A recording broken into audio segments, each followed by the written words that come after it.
റോമിലെ സാന്ത അനസ്താസ്യ ദേവാലയത്തിൽ വിശുദ്ധ യോസേപ്പ് പിതാവിൻ്റെ അങ്കി സൂക്ഷിച്ചിരിക്കുകയും അത് പൊതുവണക്കത്തിനായിട്ട് മെയ് മാസം 1-ാം തീയതി വിശ്വാസികൾ അതിനായിട്ട് വരികയും ചെയ്യുന്ന ഈ നല്ല അവസരത്തിൽ വിശുദ്ധ യോസേപ്പ് പിതാവിൻ്റെ അങ്കിയും പരിശുദ്ധ ദേവമാതാവിൻ്റെ ശിരോവസ്ത്രവും ഒരുമിച്ച് അത് കാണാനുള്ള ഒരു ഭാഗ്യം ഇവിടെ വരുന്ന ഭക്തജനങ്ങൾക്ക് കിട്ടുന്നു എന്നുള്ള വലിയ കാര്യമാണ്.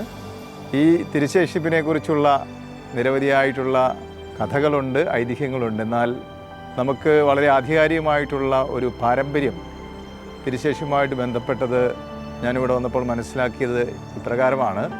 ഈ യോസേപ്പ് പിതാവിൻ്റെ ഈ അങ്കി എന്ന് പറയുന്ന ഈ തിരുശേഷിപ്പ് വിശുദ്ധ ജെറോമാണ് ഈ പള്ളിയിലേക്ക് അല്ലെങ്കിൽ റോമിലേക്ക് കൊണ്ടുവന്നത്.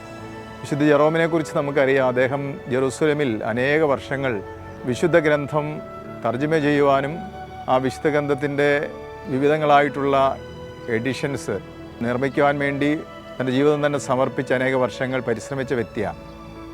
അതുകൊണ്ട് തന്നെ ജെറുസലേമിലെ അന്ന് ജീവിച്ചിരുന്ന വിശ്വാസികളുമായിട്ട്, ജെറുസലേമിലുണ്ടായിരുന്ന ക്രിസ്ത്യാനികളുമായിട്ട് ഏറ്റവും അടുത്ത ബന്ധമുണ്ടായിരുന്ന വ്യക്തിയാണ് വിശുദ്ധ ജെറോം. അപ്പോൾ ജെറുസലേം കമ്മ്യൂണിറ്റിയുമായിട്ടുള്ള അദ്ദേഹത്തിൻ്റെ ബന്ധത്തിൽ നിന്നാണ് അവിടുത്തെ വിശ്വാസികൾ അല്ലെങ്കിൽ ആദിമ യഹൂദ ക്രിസ്ത്യാനികൾ സൂക്ഷിച്ചിരുന്ന ഈ തിരുശേഷിപ്പ് അദ്ദേഹത്തിന് ലഭിക്കുന്നു എന്നുള്ളതാണ്. തീർച്ചയായിട്ടും വളരെ ആധികാരികമായിട്ടുള്ള ഒരു പാരമ്പര്യമാണ്. ജെറുസലേം കമ്മ്യൂണിറ്റി വളരെ പവിത്രമായി സൂക്ഷിച്ചിരുന്ന ആ തിരുശേഷിപ്പ് റോമിലേക്ക് പോകുന്ന വിശുദ്ധ ജെറോമിനെ അവരേൽപ്പിച്ചുവെന്നും അദ്ദേഹം അത് റോമിൽ കൊണ്ടുവന്ന് സ്ഥാപിച്ചുവെന്നുമാണ്. അന്ന് റോമിലുണ്ടായിരുന്ന ഏറ്റവും പുരാതനമായിട്ടുള്ള ദേവാലയമായിരുന്നു, അല്ലെങ്കിൽ ആദിമ ദേവാലയങ്ങളൊന്നായിരുന്നു സാന്ത അനസ്താസ്യ. അതുകൊണ്ട് തന്നെ അനസ്താസ്യ ദേവാലയത്തിലാണ് അന്ന് മുതൽ ഈ തിരുശേഷിപ്പ് വയ്ക്കാനിടയായത് എന്നുള്ളതാണ്. അപ്പോൾ തീർച്ചയായിട്ടും അത് ആദിമസഭയിൽ തുടരുന്ന ഒരു പാരമ്പര്യത്തിൻ്റെ കണ്ണിയായിട്ടാണ് ഈ തിരുശേഷിപ്പ് നമുക്ക് കിട്ടിയിരിക്കുന്നത്. അപ്പോൾ അതുകൊണ്ട് തന്നെ അതിനെ കാണാനും വണങ്ങാനും കിട്ടുന്നത് നമുക്ക് പുതിയ നിയമവും പഴയ നിയമവും തമ്മിലുള്ള ഒരു ബന്ധം പോലെ കാണാവുന്ന ഒരു തിരുശേഷിപ്പാണ്. അത് കാണാനും വണങ്ങാനുമായിട്ട് ഒരു പക്ഷേ പല രാജ്യങ്ങളിൽ നിന്നും ആളുകൾ ഇവിടെ വരാറുണ്ട്. പക്ഷെ എല്ലാ ദിവസവും അല്ലെങ്കിൽ എല്ലാ അവസരങ്ങളിലും അതിനുള്ള അനുവാദം ഇവിടെ ഇല്ല എന്നുള്ളതാണ്. ആ തിരുശേഷിപ്പ് സൂക്ഷിക്കാനും അത് പ്രദർശിപ്പിക്കാനും ഒക്കെയുള്ള വിവിധങ്ങളായിട്ട് തടസ്സങ്ങളുണ്ട്. അത് പുറത്തങ്ങനെ അധികം വെച്ചാൽ അത് കേടുപാടുകൾ ഉണ്ടാകുമെന്നുള്ള ഒരു വിലയിരുത്തൽ ഇവിടെ വന്ന ആർക്കൈവ്സിൽ നിന്ന് വന്ന അതിൻ്റെ ആളുകൾ പറഞ്ഞിട്ടുണ്ടായിരുന്നു. അപ്പോൾ അത് ഞാൻ ഓർക്കുകയാണ്. അപ്പോൾ അങ്ങനെ പല കാര്യങ്ങളുള്ളതുകൊണ്ടാണ് അത് തിരുശേഷിപ്പ് ചില അവസരങ്ങളിൽ മാത്രം കാണാനായിട്ട് ഇടയാകുന്നത്. പക്ഷേ ലോകത്തിൻ്റെ വിവിധ ഭാഗങ്ങളിൽ നിന്ന് ഇവിടെ ആളുകൾ ഈ തിരുശേഷിപ്പിനെക്കുറിച്ച് അറിഞ്ഞ് ഈ പള്ളിയിൽ ഇതുണ്ട് എന്ന് മനസ്സിലാക്കിക്കൊണ്ട് അന്വേഷിച്ച് വരാറുണ്ട്. അത് കാണാൻ സാധിക്കാതെ വളരെ ദുഃഖത്തോടെ മടങ്ങുന്നത് കണ്ടിട്ടുണ്ട്. അതുകൊണ്ട് തന്നെ ഇന്ന് ഈ തിരുശേഷിപ്പ് വണങ്ങാനായിട്ട് ഇവിടെ എത്തുന്ന ആളുകൾക്ക് ഇത് വളരെ ആനന്ദപ്രദമായിട്ടുള്ള കാര്യമാണ്. ഈ തിരുശേഷിപ്പ് വണങ്ങി പ്രാർത്ഥിക്കുന്നത് തീർച്ചയായിട്ടും നമ്മുടെ ജീവിതത്തിലെ വലിയൊരു അനുഭവം കൂടിയാണ്. അനസ്താസ്യ ബസിലിക്കയിൽ 4-ാം നൂറ്റാണ്ട് മുതൽ സൂക്ഷിക്കുന്ന തിരുശേഷിപ്പുകളാണ് യോസേപ്പ് പിതാവിൻ്റെ മേലങ്കിയും മാതാവിൻ്റെ ശിരോവസ്ത്രവും.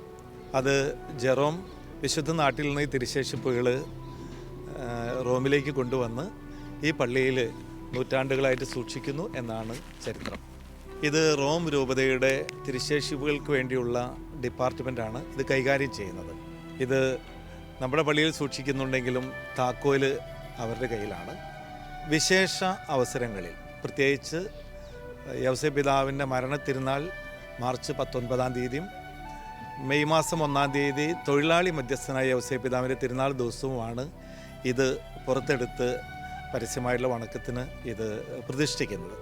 മാർച്ച് 19-ാം തീയതി റോം രൂപതയിലെ യോസേപ്പ് പിതാവിൻ്റെ ഏറ്റവും വലിയ പള്ളിയായ ത്രിയോൺഫാലയിലുള്ള ഒരു പള്ളിയിലും മെയ് 1-ാം തീയതി അത് അനസ്താസ്യ ബസിലിക്കയിലും വണക്കത്തിന് വയ്ക്കുകയാണ്. ഈ ദിവസങ്ങളിൽ നമ്മുടെ മലയാളികൾക്ക് ഏറ്റവും അധികം ഇവിടെ വന്ന് വണങ്ങാൻ സാധ്യതയുണ്ട് എന്നുള്ള ഒരു തിരിച്ചറിവിൻ്റെ പേരിൽ നമ്മൾ അനുവാദം ചോദിച്ചു. അവർ നമുക്കത് തന്നു. ഇന്ന് അത് പരസ്യമായിട്ടുള്ള വണക്കത്തിന് വയ്ക്കുകയാണ്. രാവിലെ 8 മുതൽ വൈകുന്നേരം 8 വരെ ഈ തിരുശേഷിപ്പ് ഇവിടെ ഈ പള്ളിയിൽ വരുന്നവർക്കെല്ലാം ഇന്ന് വണങ്ങാനായിട്ട് സാധ്യതയുണ്ട്. ഇതിൻ്റെ ചരിത്രം പറയുന്നത് ജെറോം, ദൈവശാസ്ത്രജ്ഞനും വിശുദ്ധനുമായിട്ടുള്ള ജെറോം ബൈബിളിൻ്റെ വ്യാഖ്യാനം എഴുതാൻ വേണ്ടി വിശുദ്ധ നാട്ടിൽ ചെന്ന് അവിടെ ഇരുന്നിട്ടാണ് ഈ ബൈബിൾ കമൻട്രി എഴുതിയിരിക്കുന്നത്. അപ്പം ജെറോം വിശുദ്ധ നാട്ടിൽ നിന്ന് റോമിലേക്ക് തിരിച്ചു വന്നപ്പോൾ ഈ തിരുശേഷിപ്പുകൾ റോമിലേക്ക് കൊണ്ടുവന്നു. ഇതിൻ്റെ ചരിത്രം ഞാനിങ്ങനെ വായിച്ചപ്പോൾ ഞാൻ കണ്ടത്, മാതാവ് യൗസേപ്പ് പിതാവിന് വിവാഹ ദിവസം സമ്മാനമായിട്ട് കൊടുത്തതാണ് ഈ മേലങ്കി. അത് മരപ്പണിക്കാരനായിരുന്ന യൗസേപ്പ് പിതാവ് മരം വാങ്ങാൻ പണമില്ലാതെ വന്നപ്പോൾ ഒരു മരവ്യാപാരിയുടെ അടുത്ത് ചെന്ന് തനിക്ക് പണയം വയ്ക്കാനായിട്ടുണ്ടായിരുന്ന മാതാവ് നൽകിയ ഈ വസ്ത്രം കൊണ്ടുപോയി മരവ്യാപാരിയുടെ അടുക്കൽ അത് പണയം വെച്ചു. അദ്ദേഹത്തിന് ഈ ഉടുപ്പ് കിട്ടിയതിന് ശേഷം അദ്ദേഹത്തിൻ്റെ വീട്ടിലുള്ള എല്ലാവരുടെയും അസുഖങ്ങൾ മാറി. അപ്പോൾ അദ്ദേഹത്തിന് മനസ്സിലായി ഈ തിരുശേഷിപ്പിന് എന്തോ പ്രാധാന്യമുണ്ട്, അല്ലെങ്കിൽ ഈ ഉടുപ്പിന് എന്തോ പ്രാധാന്യമുണ്ട്. യൗസേപ്പ് പിതാവിനെ വിളിച്ച് ചോദിച്ചപ്പോൾ പറഞ്ഞു, ഇത് പരിശുദ്ധ കന്യകാമറിയം തനിക്ക് വിവാഹ ദിവസം സമ്മാനമായിട്ട് നൽകിയതാണ്. അപ്പോൾ അതിൻ്റെ വിശുദ്ധിയും പവിത്രതയും മനസ്സിലാക്കിയ ഈ മരവ്യാപാരി വീണ്ടും യൗസേപ്പ് പിതാവിന് ആ ഉടുപ്പ് തിരിച്ചു കൊടുത്തു, കൂട്ടത്തിൽ കുറേ പണവും കൊടുത്തു. അങ്ങനെ ആ തിരുശേഷിപ്പ് അല്ലെങ്കിൽ ആ ഉടുപ്പ് യൗസേപ്പ് പിതാവിൻ്റെ കൈവശം ഉണ്ടായിരുന്നു. അതാണ് പിന്നീട് തിരുശേഷിപ്പായി നമ്മുടെ പള്ളിയിലേക്ക് എത്തിയിരിക്കുന്നത്. നിങ്ങളതിൻ്റെ പടം കാണുമ്പോൾ താഴെ അത് യൗസേപ്പ് പിതാവിൻ്റെ ഉടുപ്പും മുകളിൽ മാതാവിൻ്റെ വേലോ അല്ലെങ്കിൽ മാതാവിൻ്റെ ശിരോവസ്ത്രം, ഇത് രണ്ടുമാണ് തിരുശേഷിപ്പുകൾ. മുകളിലുള്ളത് മാതാവിൻ്റെ തിരുശേഷിപ്പായിട്ടുള്ള ശിരോവസ്ത്രം, താഴെയുള്ളത് യൗസേപ്പ് പിതാവിൻ്റെ മേലങ്കി.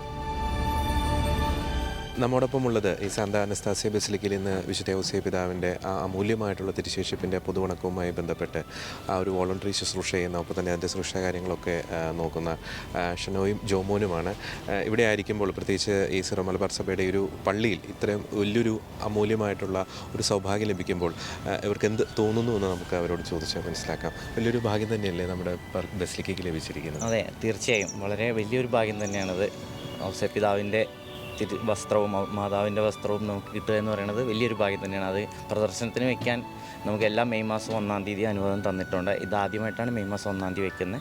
ഇനി മുതൽ എല്ലാ വർഷവും നമ്മൾ മെയ് മാസം 1-ാം തീയതി വയ്ക്കും. ഇപ്രാവശ്യം നമ്മൾ 4-ാം തീയതി ഞായറാഴ്ചയും കൂടെ നമ്മൾ പ്രദർശനത്തിന് വയ്ക്കുന്നുണ്ട്. എന്തെല്ലാം ക്രമീകരണങ്ങളാണ് നമ്മളിവിടെ ഒരുക്കിയിരിക്കുന്നത് ഇതുമായി ബന്ധപ്പെട്ട്? ഇവിടെ തീർച്ചയായിട്ടും ക്രിസ്ത്യാനികളുടെ റോമൻ ചരിത്രം ഉറങ്ങുന്ന ഈ റൂമിൽ ഇങ്ങനൊരു അവസരം കിട്ടിയപ്പോൾ പരമാവധി എല്ലാ ജനങ്ങൾക്കും കാണാവുന്ന രീതിയിൽ രാവിലെ 8 മുതൽ വൈകിട്ട് 8 വരെ തിരുശേഷിപ്പ് കാണാനും വണങ്ങാനും അതിനു മുമ്പിൽ നിന്ന് പ്രാർത്ഥിക്കാനുള്ള സൗകര്യങ്ങൾ വളരെ മനോഹരമായ രീതിയിൽ ഷനോ എന്ന ക്യാപ്റ്റൻ്റെ കീഴിൽ നിന്നുകൊണ്ട് പ്രവർത്തിക്കാൻ അവസരം ലഭിച്ചു. വളരെ മനോഹരമായിട്ട് ഞങ്ങൾക്കത് ചെയ്യാൻ സാധിച്ചു എന്നുള്ള ബോധ്യം ഞങ്ങൾക്ക്.